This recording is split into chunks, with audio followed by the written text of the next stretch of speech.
Selamat pagi, nama saya Riko. Sekarang saya akan meresensi novel Love in Paris. Novel Love in Paris memiliki judul Love in Paris yang dikarang oleh Silvarani atau nama lengkapnya Nadia Silvarani.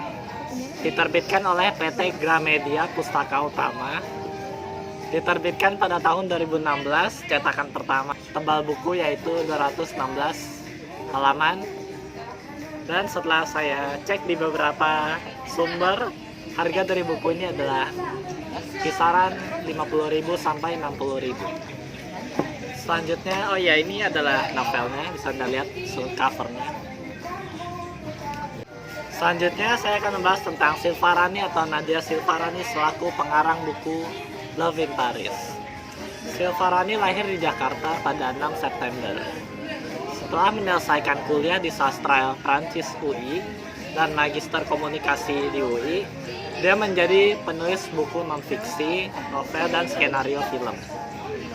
Selain menulis, dia juga menjadi seorang pengajar bahasa Prancis. Silvarani memiliki beberapa karya lainnya selain Love in Paris, seperti Safe and Fun Traveling to Japan for Girls, Soulmate on the Backstage, Bintang Jatuh, AADC, Tiga Sri Kandi, Love in London, Love in Kyoto, Seperti Di, dan masih banyak buku lainnya. Hobi Silvarani adalah traveling, mendengar musik, masak, nonton film, dan membaca buku. Selanjutnya saya akan bahas tentang keunikan buku Love in Paris. Setelah saya membaca buku ini, menurut saya keunikan buku ini adalah penggunaan judul bab yang unik, seperti pada halaman pertama judul babnya adalah tamat, dan di akhir judul babnya adalah ini adalah awal. Mungkin untuk beberapa orang mereka akan kesal karena baru membuka bukunya tiba-tiba tamat gitu. Kalau saya ini adalah keunikan tersendiri bagi buku ini. Selanjutnya adalah latar yang diceritakan dalam buku sangat detail. Contohnya Masjid Paris pada halaman 43. Di sini dia menjelaskan seluruh latar tentang Masjid Paris dengan sangat detail. Jadi tidak hanya sekedar dia pergi ke Masjid Paris bla bla bla, tapi dia menjelaskan tentang di sebelah kiri ada apa, di temboknya ada apa.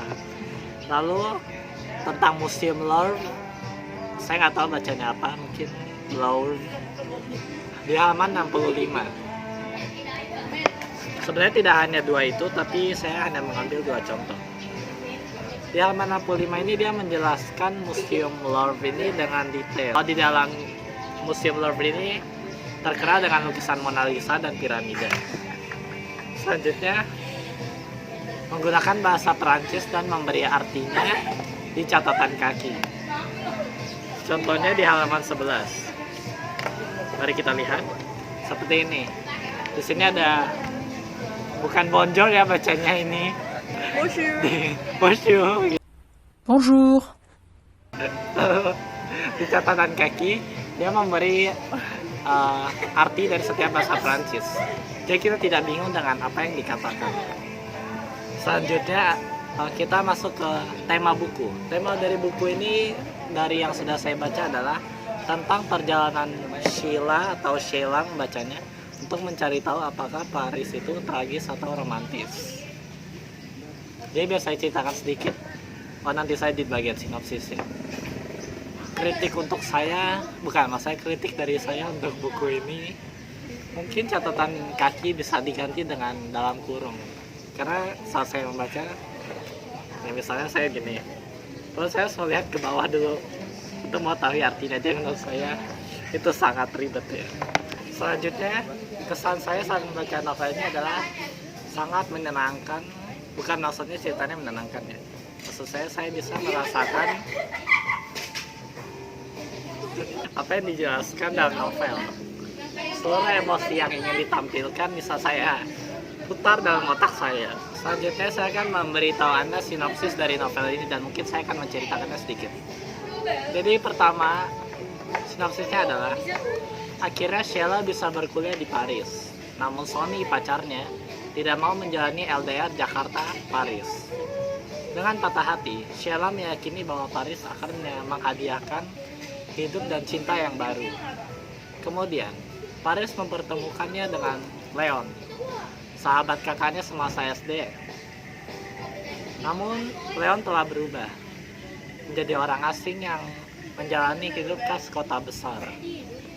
Pencarian iman mendekatkan mereka berdua, tapi juga mengombang-ambing hati keduanya.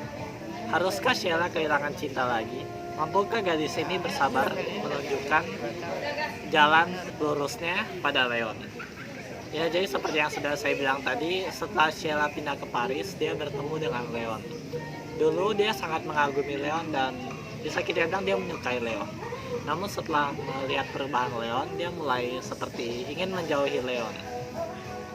Leon yang mulai tertarik dengan Sheila karena Sheila adalah seseorang yang sangat taat dengan agama dan menjalankan sholat dengan rajin. Juga mulai mendalami agama Islam yang tadinya hampir dia lupakan. Itulah kira-kira ringkasan ceritanya. Mungkin Anda bisa membacanya sendiri di perpustakaan Anda. Saya sangat merekomendasikan. Selanjutnya adalah tinjauan bahasa. Menurut saya bahasa yang disajikan dalam buku ini sopan, mudah dimengerti dan tidak ribet-ribet. Ya mungkin kalau ada yang ribet hanya 1-2 kata. Ya. Jadi menurut saya secara keseluruhan buku ini sudah bagus. Buku ini menurut saya rekomendasikan untuk para pecinta novel atau orang yang mungkin merasa kehilangan, namun setelah membaca buku ini dia akan sadar kalau selalu akan ada pertemuan baru yang telah dipersiapkan, namun entah kapan. Dan tragis atau romantis itu tergantung dari diri kita dan dengan siapa kita mengalami hal tersebut.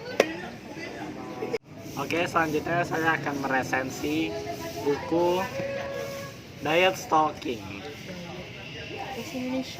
Ya, ini adalah sebuah buku antologi puisi yang ditulis oleh Anis Saidah.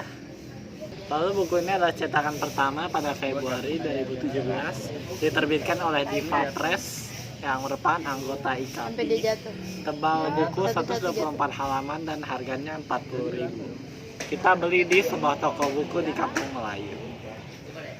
Seputar tentang Anis Saidah. Anis Saidah setelah membuat beberapa karya seperti Diet Stalking, Kamar Pasingatan. Lalu Anis Saidah adalah seorang penulis yang lahir di Bandung 23 Desember 1989. Buku puisinya yang pertama, Kamar Pasingatan, pada tahun 2015. Dia adalah seorang alumnus jurusan Komunikasi Bisnis Universitas Pajajaran.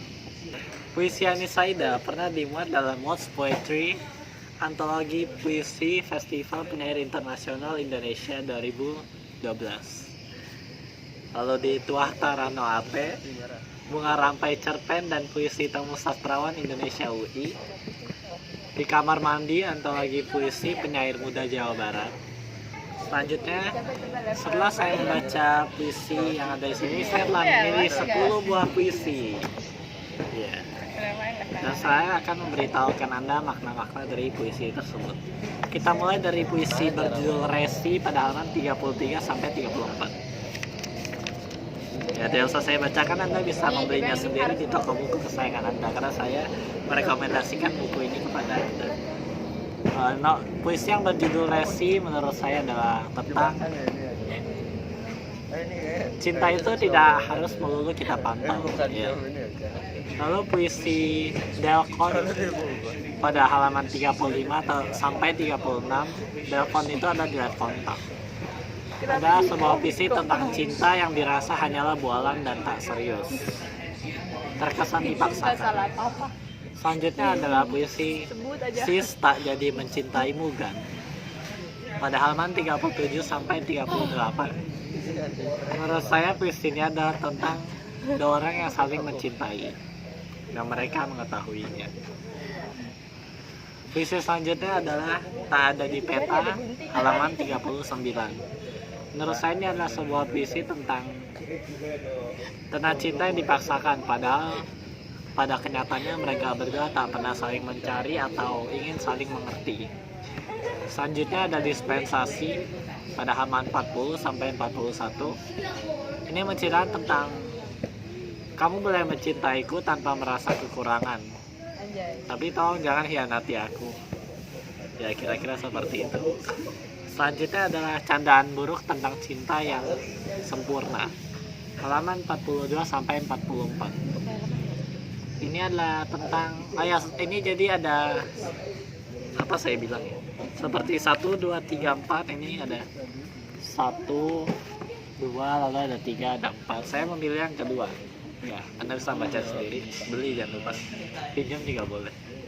Ini adalah tentang seseorang yang sangat mencintai seseorang, namun dia membenci mantannya dia. Lalu mendesain kebahagiaan, halaman 45 sampai 46. Ini adalah puisi tentang Sunyi adalah bahagia. Reputasi, halaman 47 sampai 48. Ada dunia terkadang lebih mementingkan reputasi daripada makna itu sendiri. Misalnya seseorang bekerja sebagai ini, tapi dia tidak menyenanginya, tapi reputasinya tinggi dan orang peduli dengan reputasi. Selanjutnya, bayi itu suamiku. Halaman 69. Ada tentang suaminya yang seperti bayi. Simetris. Halaman 74. Saya mengambil yang strip ketiga. Ini adalah tentang perbedaan antara yang setia dan yang berkhianat. Tema dari puisi ini adalah ungkapan dari penulis untuk pembaca. Kelebihan dari antologi puisi ini adalah menurut saya banyak menggunakan kata denotasi dan konotasi, makna denotasi dan konotasi. Dan ya, puisinya sangat menyentuh, jelek. Kelemahan dari antologi puisi menurut saya adalah tidak semua orang memahami apa yang dikatakan. Maksudnya seperti bahasanya mungkin terlalu tinggi atau terlalu sesuai dengan bahasa sehari-hari, jadi orang seperti kayak misalnya dia bilang WhatsApp, orang akan langsung kayak oh ini tentang WhatsApp gitu, padahal tidak gitu. Seperti itu. Lalu kesan saya saat membacanya, oh my god, sangat menyentuh. Lalu pesan yang disampaikan dari buku antologi puisi ini menurut saya berbeda-beda di setiap puisinya.